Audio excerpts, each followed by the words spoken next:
बड़ी खबर कांग्रेस अध्यक्ष खड़गे साहब को लेकर है। स्वतंत्रता दिवस समारोह से दूरी बनाई गई है खड़गे साहब के द्वारा। कांग्रेस अध्यक्ष हैं खड़गे, लाल किले के कार्यक्रम में वो शामिल नहीं हुए। कांग्रेस दफ्तर जाना था, ये सूत्र कह रहे हैं, ध्वजारोहण करना था, ये सूत्र बता रहे हैं, लेकिन स्वतंत्रता दिवस समारोह से ये दूरी, ये देखिए, ये आप देख सकते हैं, ये कुर्सी उनकी खाली पड़ी हुई है जब पूरा समारोह हो रहा था। और ये मैं और दीपक जी चर्चा भी कर रहे थे कि मल्लिकार्जुन खड़गे साहब नहीं दिखाई दे रहे हैं, तो क्या विपक्ष की ओर से अभी तक तो संसद से बायकॉट किया जाता था, वॉकआउट किया जाता था, क्या इस पूरे कार्यक्रम जो कि राष्ट्रीय कार्यक्रम है, ये प्रधानमंत्री मोदी का एक पर्सनल कार्यक्रम नहीं है, ये भारत सरकार का कार्यक्रम नहीं है, ये एक राष्ट्रीय कार्यक्रम है जो कि डिफेंस मिनिस्ट्री के द्वारा जरूर ऑर्गेनाइज किया जाता है। इससे दूरी बनाना मल्लिकार्जुन खड़गे के लिए, दीपक जी क्या कहेंगे आप? देखिए, मेरे को लगता है कि ओवर एग्रेसिव पॉलिटिक्स भारत में शुरुआत हो चुकी है। और ये ओवर एग्रेसिव पॉलिटिक्स क्या है?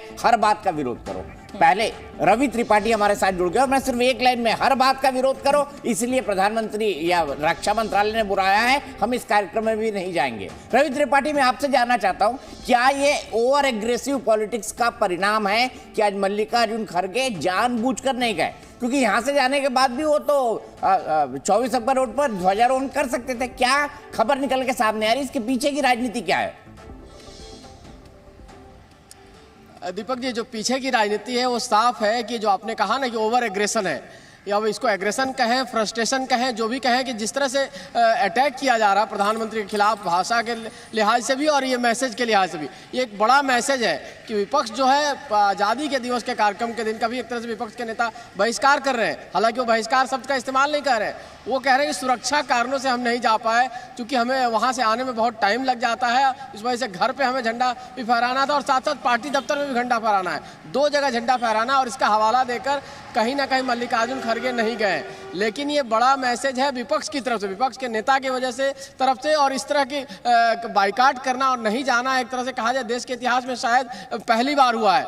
तो ये आप देखिए कि जिस तरह से पार्लियामेंट में प्रधानमंत्री को अंधा राजा कहा गया, उसके बाद रणदीप सुरजेवाला ने जिस तरह से बीजेपी को वोट देने वालों को राक्षस कहा, और अब इस तरह की चीजें, तो कांग्रेस जो है पूरी तरह से एग्रेसिव पॉलिटिक्स खेल रही है। बिल्कुल ठीक है रवि, और ये एग्रेसिव पॉलिटिक्स की, जैसे दीपक जी ने भी कहा कि शायद शुरुआत हो चुकी है, लेकिन विपक्ष की अगर ये बात है, विपक्ष ये कह रहा है कि हम हर चीज का विरोध करेंगे जो प्रधानमंत्री मोदी के द्वारा की जाएगी, तो क्या और क्या सिर्फ 3 नंबर की कुर्सी मिल रही है उनकी? लाइटर नोट पे पूछ रहा हूँ। नहीं, सही कहा आपने कि मल्लिकार्जुन खड़गे जब कर्नाटक की जीत के बाद हमने उनसे सवाल पूछा कि भाई कौन होगा मुख्यमंत्री, तो उन्होंने कहा कि आला कमान डिसाइड करेगा। हमने कहा अब तो आला कमान आप हैं, तो मल्लिकार्जुन खड़गे यहाँ भी नंबर 1, नंबर 2, नंबर 3 की स्थिति है। अब और कुर्सी भी नंबर 3 मिली हो तो सरकार ने डिसाइड किया होगा कि नंबर 1 किसकी, नंबर 2 किसकी, नंबर 3 किसकी। लेकिन पार्टी में भी आप जानते हैं कि पार्टी में भी उनको पता है, क्लियरिटी है कि मेरी क्या स्थिति और मैं कहाँ हूँ। कंफ्यूजन नहीं है मल्लिकार्जुन खड़गे को, और कहीं ना कहीं आला कमान की तरफ से ही डिसाइड हुआ होगा कि उनको नहीं जाना है, इसीलिए वो नहीं गए होंगे। वो चाहे नंबर 2 होता, नंबर 3 होती कुर्सी, उसमें फर्क नहीं पड़ता है। वैसे प्रधानमंत्री ने भी 3 चीजों से मुक्ति पाने की बात कही है, भ्रष्टाचार, परिवारवाद, तुष्टीकरण, यही 3 बातें उन्होंने आज यहाँ पे भी दोहराई है। बिल्कुल, सुनवा देते हैं आज प्रधानमंत्री ने क्या हमला बोला परिवारवाद को लेकर। बिल्कुल।